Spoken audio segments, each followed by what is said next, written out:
Voilà, me revoilà. Bon, bah, apparemment, c'est juste que personne ne regardait mon direct, donc j'avais l'impression que ça marchait pas. Bon, c'est pas grave. Donc, je vais faire ma recette et vous le verrez en différé, quoi. Euh, voilà, donc, alors, attention. Attention, attention. Donc, ah, bah voilà, j'ai deux spectateurs. Ah, bah, bonjour, bonjour. Ah, bah, bonjour. Mais j'ai eu peur, moi.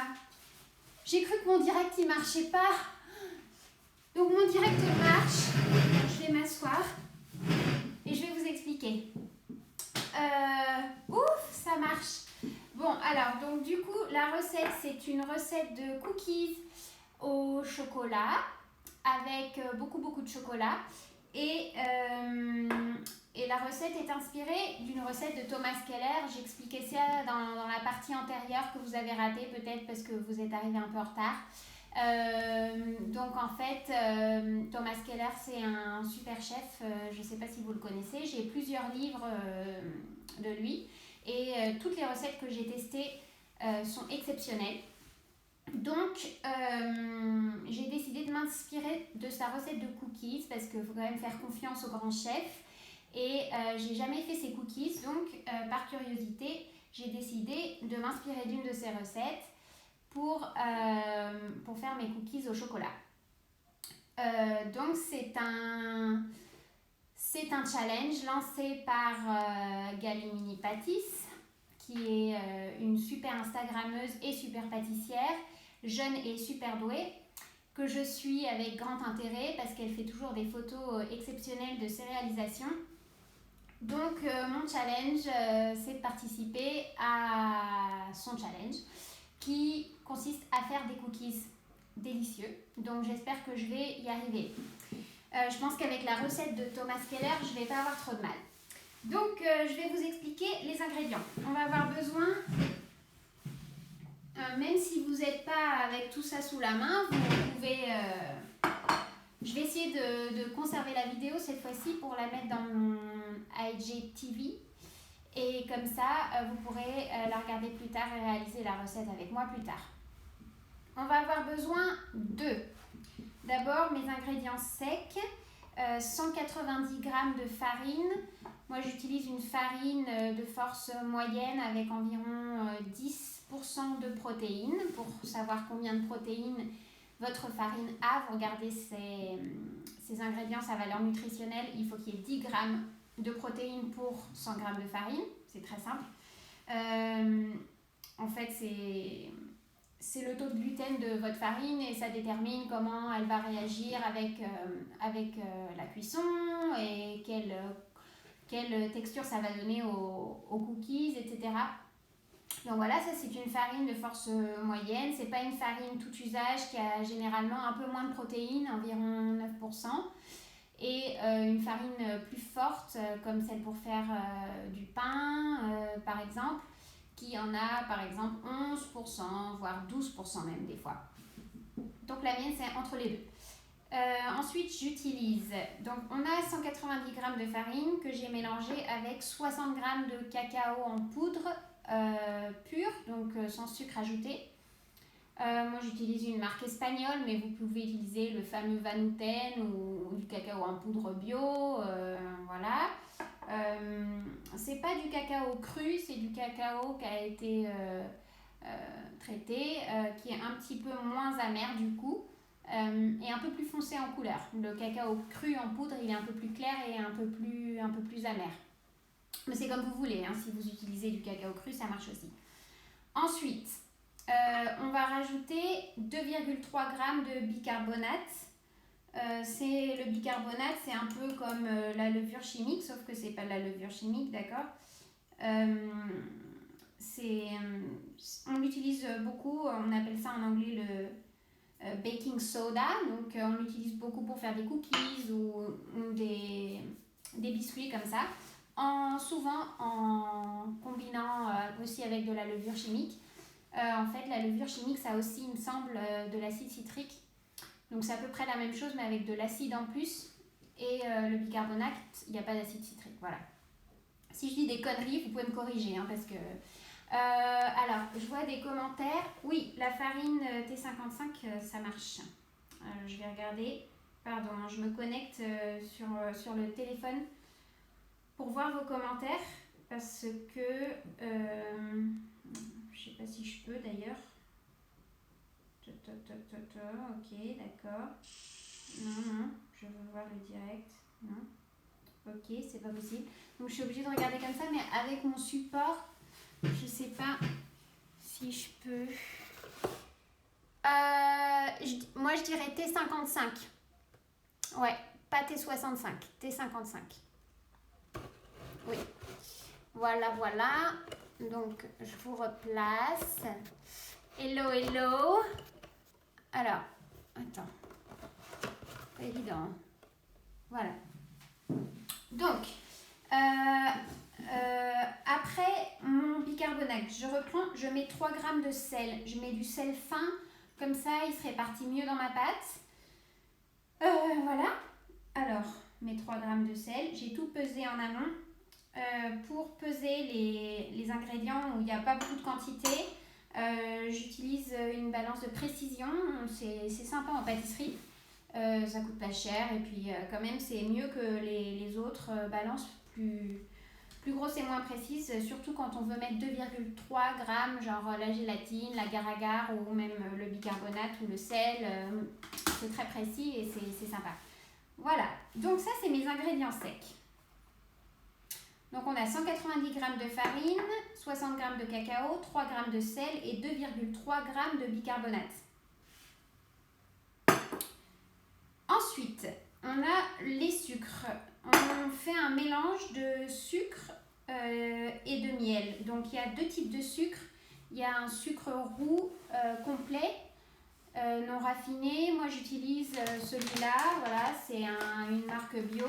Je sais qu'on le trouve aussi en France parce que je l'ai acheté en France. C'est du sucre de canne intégral écologique qui vient du Pérou. J'adore le Pérou. J'y étais l'été dernier et c'est un pays absolument sublime et j'ai très envie d'y retourner. On devait y retourner cet été. Je pense qu'on va pas pouvoir avec cette histoire de virus, mais j'y retournerai. Et donc voilà. Donc c'est un sucre qui est assez collant, un peu comme de la cassonade. Je vais vous montrer d'un peu plus près peut-être en bougeant l'iPad pour que vous voyez, parce que c'est assez important la texture du sucre. Alors, hop, attends. Voilà. Non. Attends, parce que j'ai mon truc là. Voilà. Donc c'est un sucre qui est assez humide en fait. Il y a pas mal d'eau dans ce sucre. Ça colle pas mal. Voilà. Ensuite, je vous remets là-dedans. Et je me rassieds. On a 134 grammes de sucre comme ça, ce sucre complet là. Ensuite, on a 12 grammes de miel et 104 grammes de sucre blanc normal, quoi, sucre en poudre. Donc ça, c'est pour les sucres. Hop. Et ensuite, on a 167 grammes de beurre mou. Moi, je l'ai sorti du frigo il y a environ 2 heures. Donc peut-être que j'ai vu un peu court parce qu'il faut vraiment qu'il soit assez mou. Donc on va devoir le travailler pas mal. Donc ce qui est sympa, c'est qu'aujourd'hui, on va tout faire sans robot parce que la dernière fois, il y avait des gens qui n'avaient pas de robot. Donc j'ai pas envie que vous soyez obligés de tout faire à la main et que vous ne sachiez pas comment faire.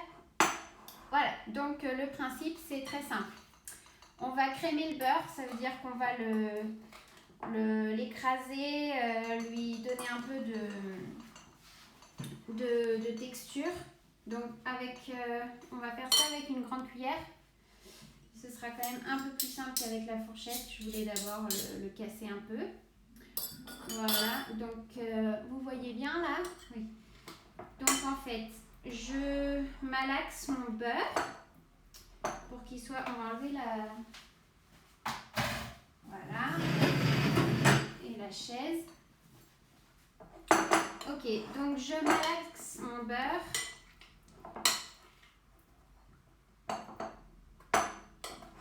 Hop. Ah oui, ben, je vais aussi préchauffer mon four tant que j'y suis.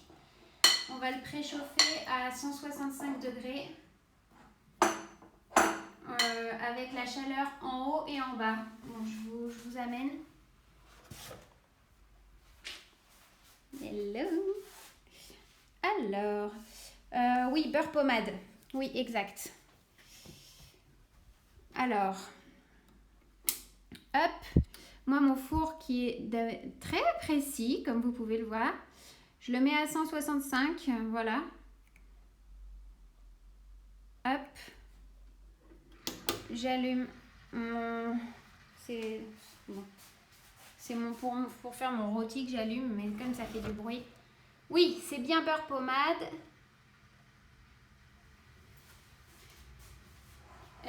Oui, il est sorti du frigo il y a 2 heures, donc on le rend bien mou. On le masse.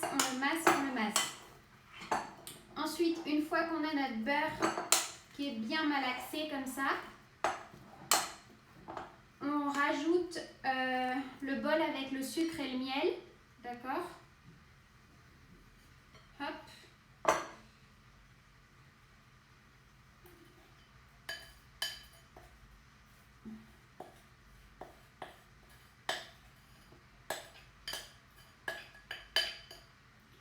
Vous pouvez utiliser le miel que vous voulez, j'imagine. Moi, j'ai utilisé un miel millefleurs bio. Mais le miel de châtaignier, ça peut être sympa aussi avec le chocolat. J'adore le miel de châtaignier, je dirais que c'est mon miel préféré. Voilà, donc on malaxe bien. Il faut qu'on intègre tout ça, hein, donc ça va prendre un petit moment, si on veut bien le faire.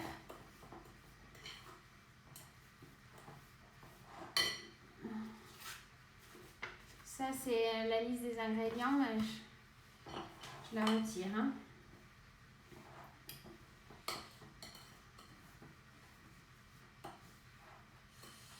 Alors attendez, parce que j'aimerais bien voir vos commentaires. Oui, je la mettrai quelque part. Oui, grave. Je vais la mettre... Attends, comment je fais là? Voilà. Alors, c'est Chef Géraud, là. Chef Géraud. C'est comme ça, c'est du sucre... un peu, c'est de la vergeoise. Oui, un peu. Ça ressemble... c'est du sucre complet bio que j'utilise. Voilà. Vous voyez à l'envers, non? En fait. C'est comme une sorte de cassonade... C'est un peu, en fait, ici en Espagne, dans les pays d'Amérique du Sud, on appelle ça la panela. Il y en a plusieurs sortes, il y en a de la plus humide que d'autres, mais moi j'aime bien utiliser un sucre roux bien humide. Comme ça équilibre le sucre blanc qui est plus sec. Et il faut les deux pour que les cookies aient une texture idéale. Ça m'est arrivé de faire mes recettes habituelles, par exemple les brownies ou des choses comme ça, avec que de la vergeoise, donc que de la panela. Et c'est super bon aussi, il y a plus un goût caramélisé, mais la réaction chimique n'est pas exactement la même due au plus haut taux d'eau, d'humidité. Donc souvent c'est... Il y a moins de tenue, par exemple, dans les cookies. Ils ont tendance à plus s'écraser et être plus humides et un peu plus mous. Donc, c'est pour ça que là, j'ai vraiment suivi les conseils de Thomas Keller et j'utilise les deux types de sucre.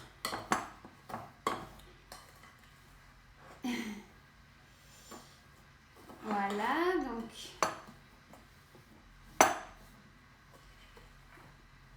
Vous voyez, hein, ça commence à prendre forme, tout ça. Tout peut se faire à la main, hein, bien évidemment. Les robots ne sont pas indispensables, c'est juste que ça aide et que ça va plus vite. Donc si vous avez un robot comme un KitchenAid ou un Kenwood, allez-y, mettez ça avec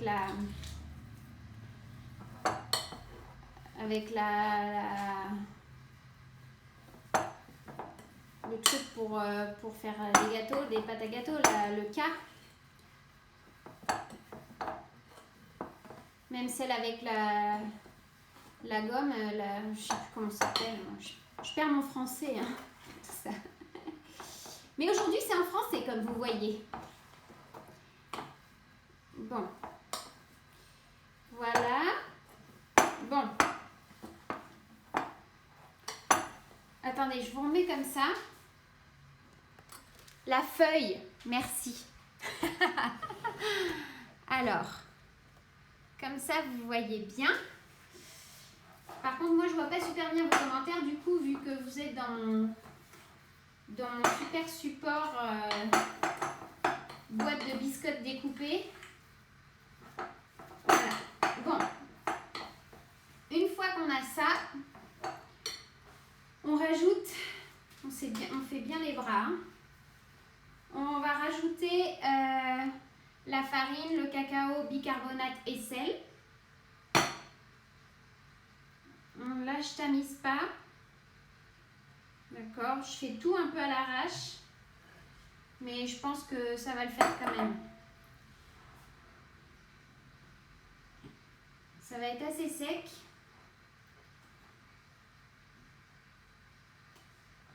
Et attendez, parce que je vais rajouter, j'ai oublié que...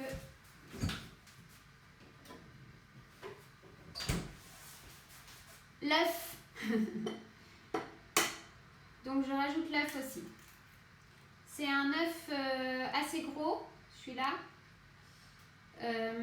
qui doit peser environ 60 grammes, d'accord? Donc c'est comme ça que c'est dans la recette.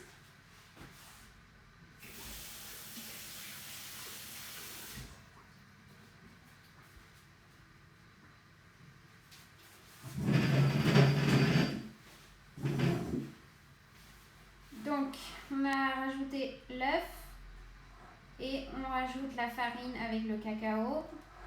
Je fais ça vraiment à l'arrache hein, parce que en fait, j'aurais presque dû rajouter l'œuf avant de mettre la farine et le cacao. Mais bon, vous n'allez pas m'en vouloir. Tout va bien. Oh, quel stress. Attendez, je vais vous mettre dans un endroit plus stable.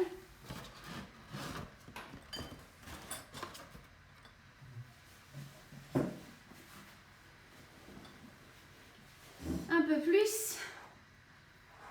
Et vous tombez par terre. Hein.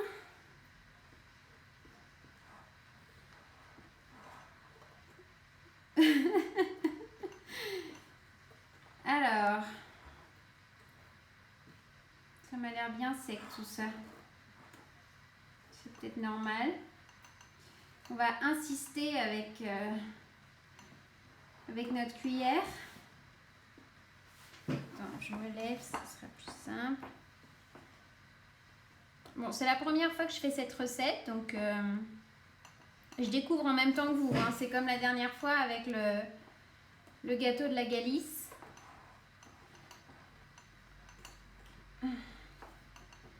Allez savoir pourquoi c'est si sec. Trop de farine, peut-être.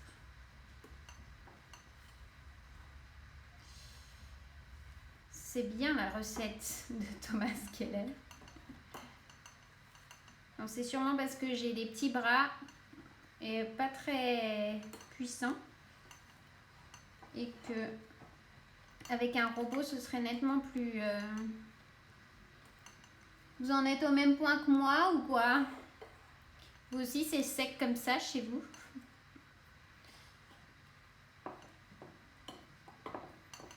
Ça a l'air pas mal, ça prend forme, ça prend forme.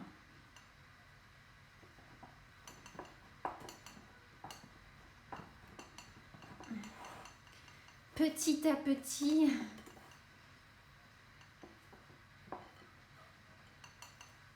Alors, j'ai l'impression que je vais continuer à la main avec mes doigts. Comme une... Je me suis lavé les mains, mais je me les relave, on n'est jamais trop prudent.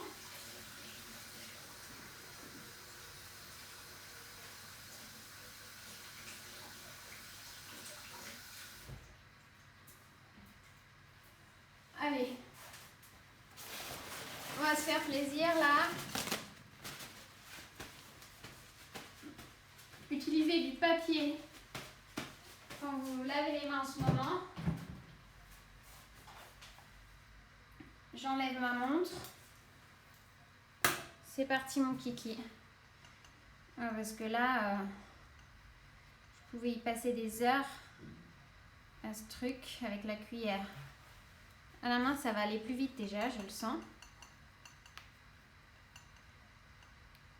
Ça commence à coller, donc c'est bon. Ouais, ça va bien. C'est nettement mieux déjà. C'est quand même bien plus efficace les mains, quoi.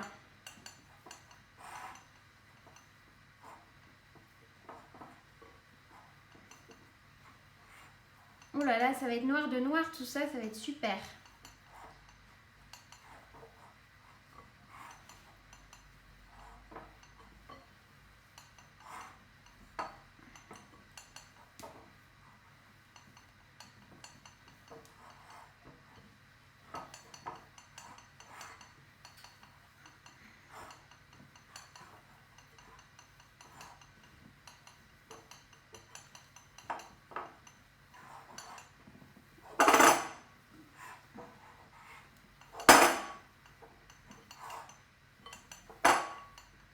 Bon bah voilà, hein.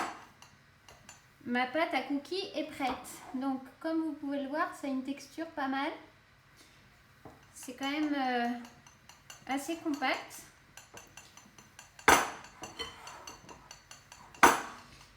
Donc, hop, hop, hop, hop, hop, hop. Voilà, je relave les mains.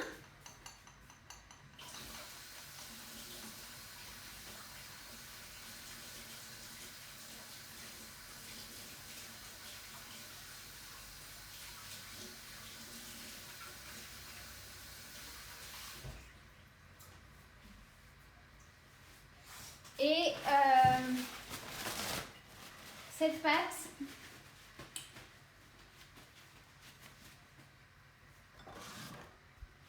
je la mets au frais pendant 20 minutes. D'accord? Donc, mon four chauffe.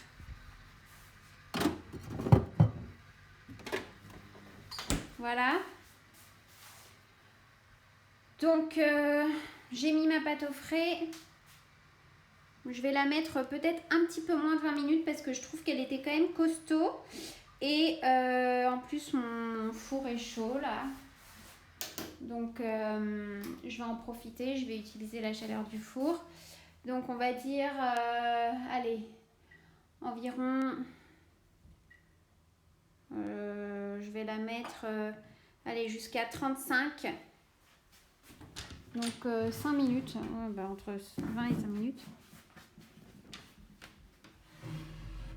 Alors, en attendant, je vais vous montrer un truc que j'avais très envie de vous montrer.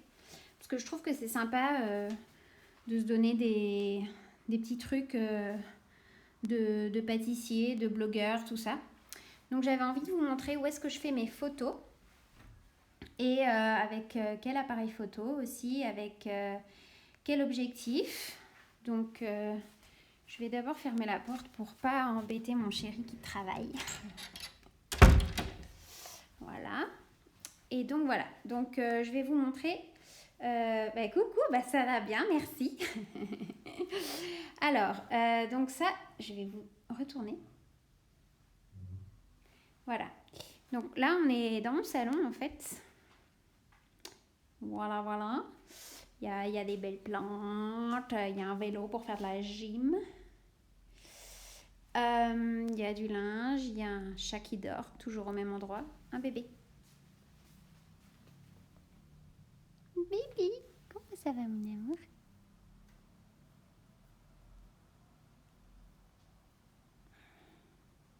Voilà.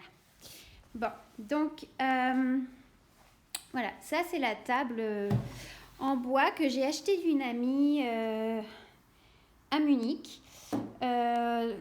d'habitude, elle a une nappe, elle a des choses dessus, tout ça. Je la déshabille pour faire mes photos. Et donc, voilà, ça, c'est mon appareil photo. Donc, je le mets toujours sur un pied parce que ça permet d'avoir plus de stabilité. Après, quand je fais des photos très proches, dans des positions un peu improbables, c'est vrai que je le prends dans mes mains. Mais généralement, le pied, c'est quand même mieux parce que ça permet d'avoir des photos vraiment très, très nettes. D'accord. Mon Canon, c'est un 6D. Donc, c'est un appareil réflexe grand format.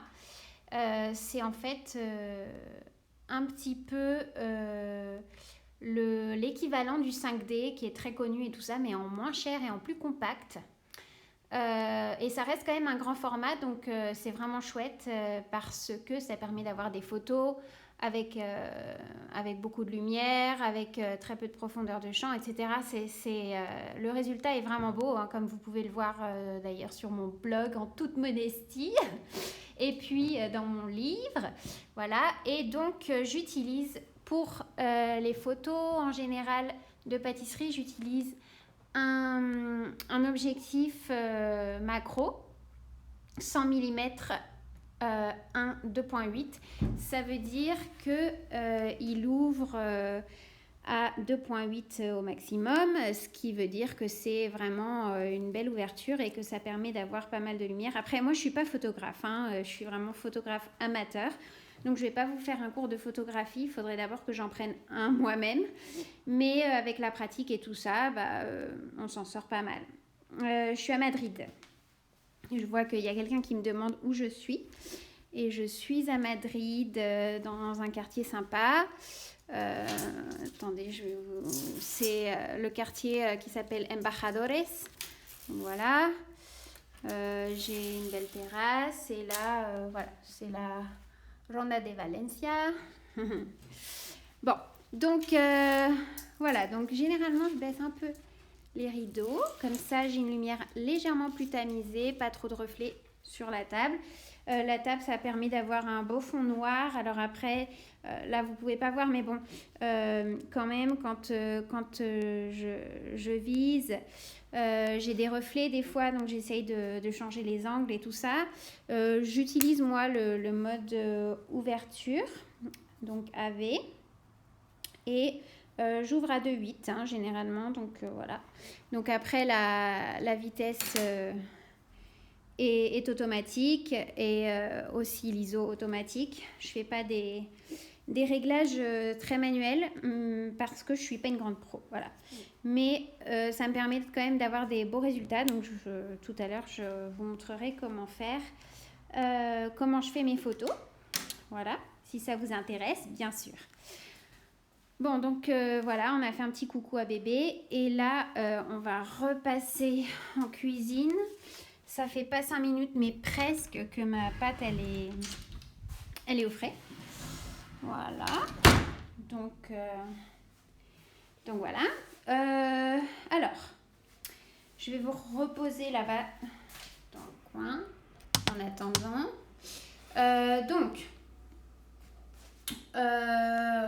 Ma pâte repose au frais. Maintenant, comme je prépare mon four et je vais aussi préparer mes cookies, j'ai décidé de les fourrer au chocolat. Alors, moi, ce que j'adore faire, comme vous pouvez le voir sur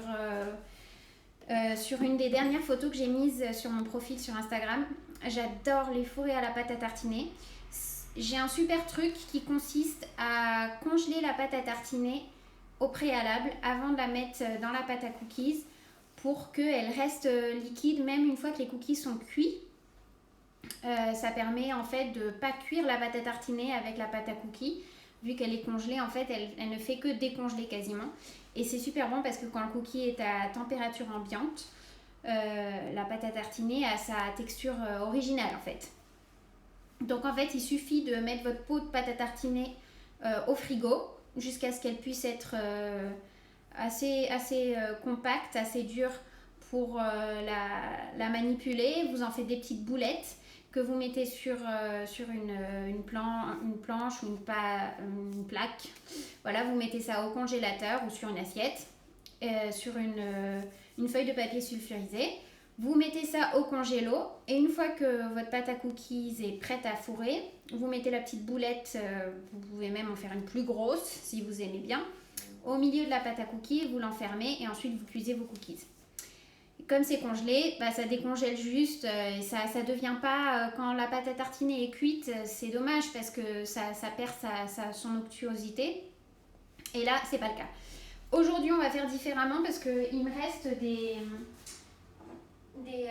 pralinés au chocolat qu'on m'avait offert voilà, pour des spectacles de danse. Parce que moi, je suis danseuse en fait, au cas où vous ne le sachiez pas. Vous pouvez d'ailleurs me suivre en train de faire des galipettes sur mon compte Lucie Bart, que vous pouvez voir dans mon profil de cuisine en scène. Donc voilà, donc j'ai d'ailleurs des pralinés qui sont encore bons mais qui sont un peu vieux, mais c'est pas grave, hein, vous voyez c'est comme si ça avait mal tempéré leur chocolat alors que c'est un très bon chocolatier mais le chocolat a commencé à blanchir. Bon, c'est aucun souci, ils sont encore très bons, j'en ai encore mangé hier, donc ça va. On va fourrer les cookies avec ça. Donc du coup, voilà, ça va faire une garniture un peu plus grosse que des pépites de chocolat. Vous pouvez aussi mettre des pépites de chocolat ou des gros morceaux de chocolat ou des noix, ou bref, tout ce que vous aimez. Mais moi, j'ai décidé de faire ça avec ça, donc on va un peu faire ça voilà, sur le tas. Alors hop, je vous mets dans mon super support. Pour ceux qui ne connaissent pas le support, quand même, je vous présente mon support. C'est pour ça d'ailleurs que vous êtes cassé la gueule tout à l'heure, mais c'est mon chéri qui me l'a construit. Donc je l'adore, hein. Il est vieux. Hein. Il commence à avoir vécu. Mais bon, donc je vous remets dans mon support. Voilà. Et donc on va préparer, voilà, donc ça c'est le chocolat. On va préparer la plaque.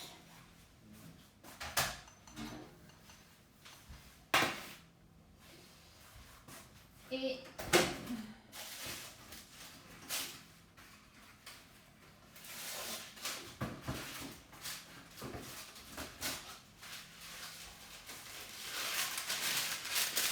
en fait, on va faire 2 plaques. Parce que on va faire 6 cookies, 6 ou 8 en fonction. Thomas Keller, dont c'est la recette, fait 6 cookies lui. Et il en met 3 par plaque. Donc moi je vais voir combien je vais en faire. On va compter les chocolats comme ça, on va décider. En fonction du nombre de chocolats, 1, 2, 1, 2, 3, 4, 5, 6, 7, 8, 9, 10. Alors, il y en a pour 10 cookies, parce que je vais en mettre 2 par cookie. On va en faire que 8. Déjà, je trouve que ça fait pas beaucoup de pâtes. On va peut-être en faire que 6 en fait. Alors, il me disait... Alors, on va voir.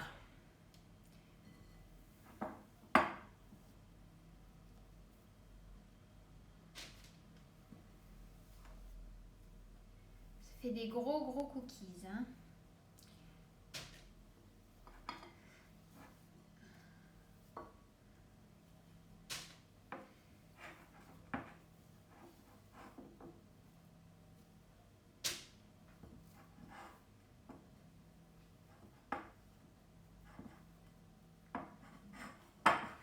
Celui-là est gros.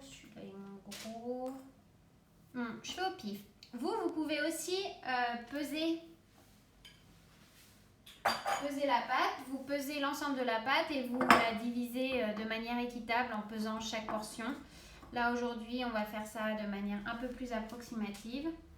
Voilà, il y en aura qui seront un peu plus gros que d'autres, mais c'est pas grave.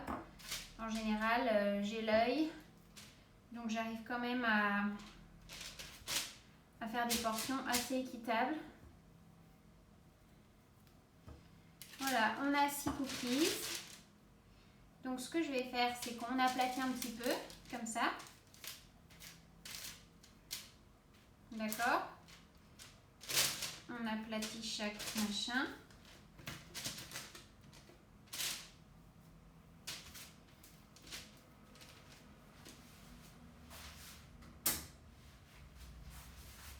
Et là, je les fourre avec mes bonbons au chocolat. Donc, je vais essayer d'en mettre des à peu près pareils. Voilà, 1, 2. J'en mets 2, hein. 2 par truc. Voilà. Je vais les laisser dans ma... Et là, on referme.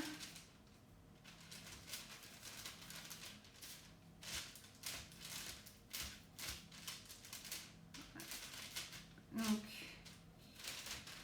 hop. Alors, Thomas Keller disait 1 en haut, 1 en bas. Voilà.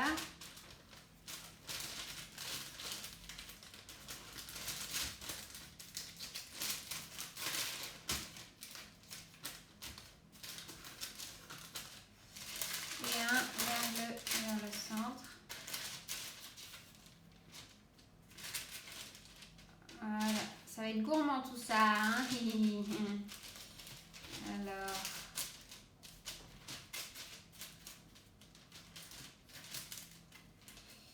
Voilà. Et ensuite, une fois que j'ai ça là, je fais ma deuxième plaque.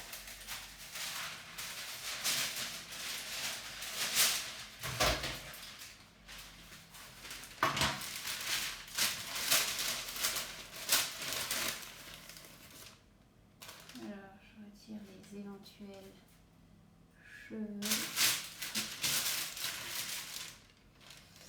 Et là, on fait pareil, hein.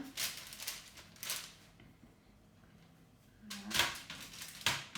Elle est sympa cette pâte à manipuler, elle n'est pas trop collante, elle est cool. Qui n'aime pas faire des cookies? Quand même, c'est chouette les cookies. Voilà, donc là, hop. Je vais en faire avec ceux aux noisettes ici, donc là. Puis, toc et toc.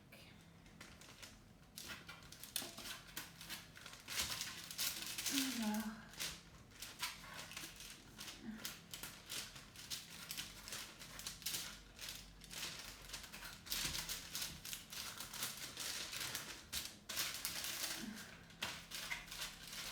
Voilà, donc là je referme, comme vous pouvez le voir, je referme le cookie autour de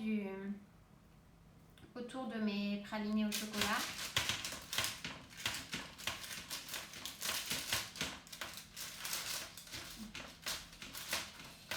Et donc on va les mettre au four ensemble.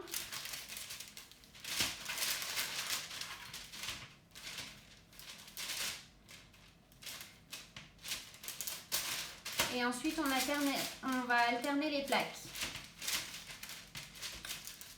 Pour la cuisson, donc, je vous rappelle que j'ai préchauffé le four à 165 degrés et qu'on va les mettre en tout pendant 16 minutes. Donc 8 minutes d'abord avec une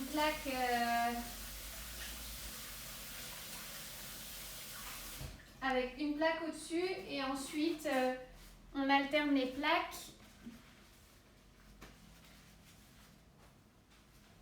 Voilà, donc je vous montre le résultat. Voilà, on a des cookies qui sont assez gros. Et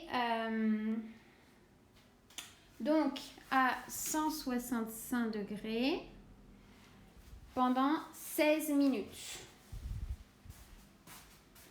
Hop. Donc d'abord une plaque au-dessus.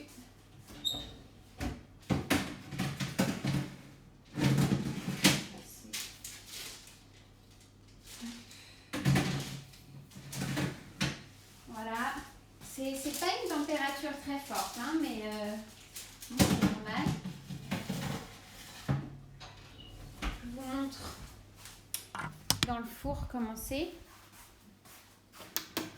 Voilà, donc il y a une plaque sur le dessus, une plaque en dessous, d'accord? Et on les met comme ça pendant 8 minutes. Et ensuite, on interchange les plaques 8 autres minutes. Donc, ça fait 16 minutes en tout. Voilà, on se retrouve dans environ 16 minutes, quoi. On se retrouve dans 16 minutes. Je me déconnecte et ensuite, je me reconnecte. Allez, à toutes. Donc là, après 8 minutes, on interchange. Ça y est, c'est reparti. Donc, j'éteins mon four. Ça fait 16 minutes que mes cookies sont dans le four. Et comme vous voyez, ils se sont bien étalés. Et ça sent bon. Ça a l'air pas mal. Ça a l'air pas mal. Même si je trouve que ça a l'air à peine cuit. Donc,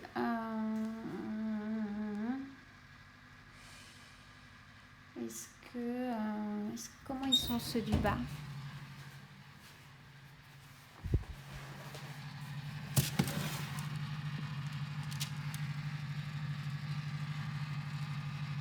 Alors, est-ce que c'est bien? Oui. Moi, je trouve que ça a l'air pas mal.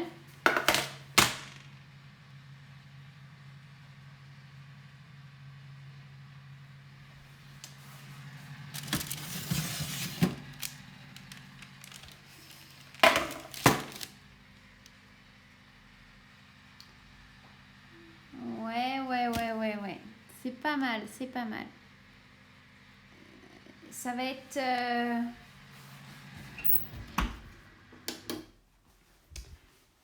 Ça va être bien tout ça.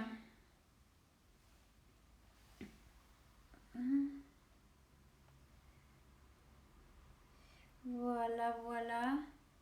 Franchement, ils ont l'air ultra chocolatés, quoi. Alors maintenant, on va les laisser refroidir parce qu'un cookie chaud, c'est complètement mou et très destructible, comme vous pouvez le voir. D'accord? Donc, il faut vraiment que ça refroidisse complètement avant de pouvoir les manipuler. Ce qui fait que je vous montrerai ça dans un autre direct un peu plus tard, quand je pourrai les prendre dans mes mains et tout ça. Oui, alors, les ingrédients.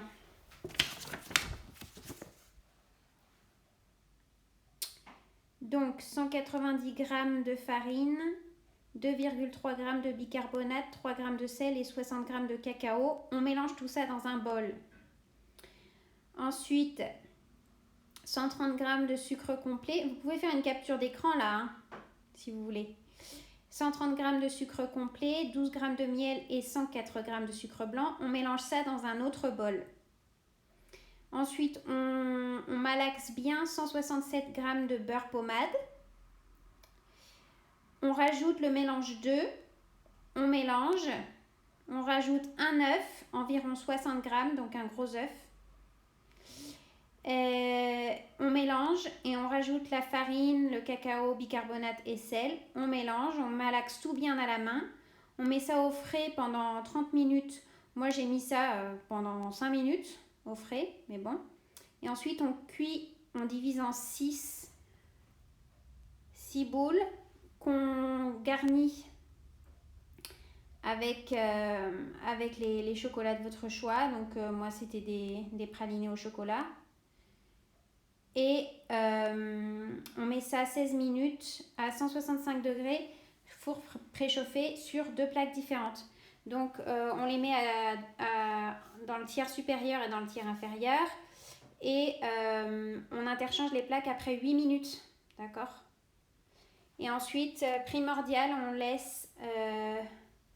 on laisse complètement refroidir les cookies. Voilà, ils sont trop beaux.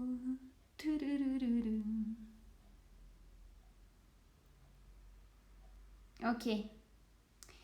Mais de rien, Cathy. Allez, je vous laisse. Je vous fais des bisous. Et puis, quand mes cookies seront refroidis, c'est-à-dire dans environ 3/4 d'heure, ce qui va être juste pile poil quand je dois faire une conférence de gymnastique avec ma tante et ma maman. Je ferai une petite vidéo que je vous posterai plus tard en stories. Et puis ensuite, si j'ai le temps, je ferai la petite session photo aussi. Si ça se trouve, vers 18h, je peux faire ça en fait. Il fait encore jour, je crois, chez moi. Parce que je fais les photos avec la lumière du jour. Je voudrais pas qu'il fasse nuit. Et ouais, genre vers 18h peut-être. Soyez prêts, on va dire vers 18h. Après la gymnastique que je vais faire avec ma maman et ma tante à travers les réseaux sociaux. Bon allez, à tout à l'heure. De toute façon, vous verrez des stories, donc... Mais de rien. Ça fait plaisir. Bah oui, on est un peu isolés, tout ça. Moi, il y a mon mec qui travaille dans son bureau, donc je suis toute seule. Donc je parle toute seule dans ma cuisine. Heureusement qu'il y a... J'allais dire heureusement qu'il n'y a personne qui me voit. Mais en fait, il y a beaucoup de gens qui me voient. Bon allez, bye. Je commence à déconner un peu. Allez, oui, bah, prenez bien soin de vous aussi. Hein.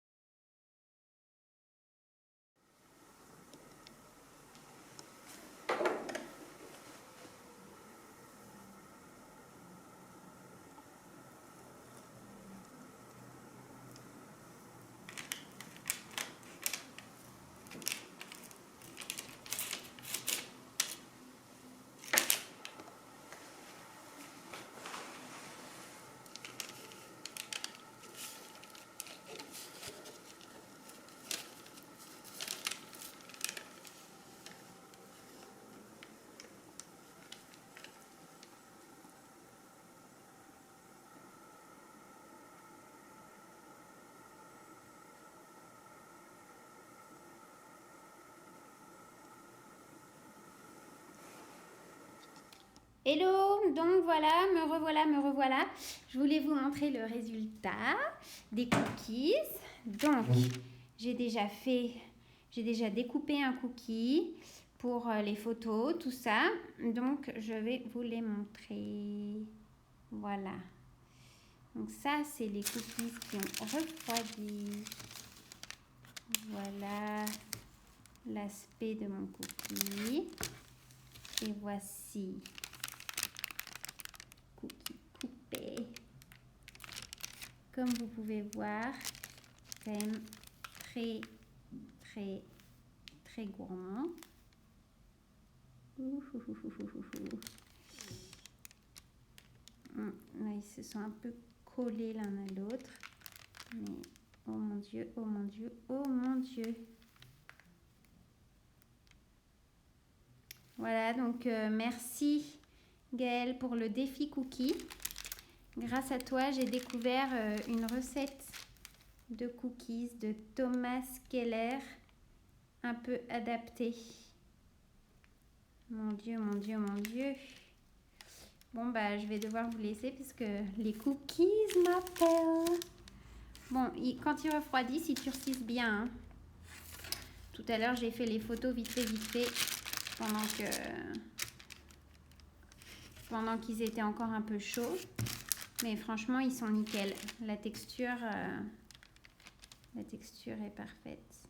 Légèrement chewy. Voilà. Voilà.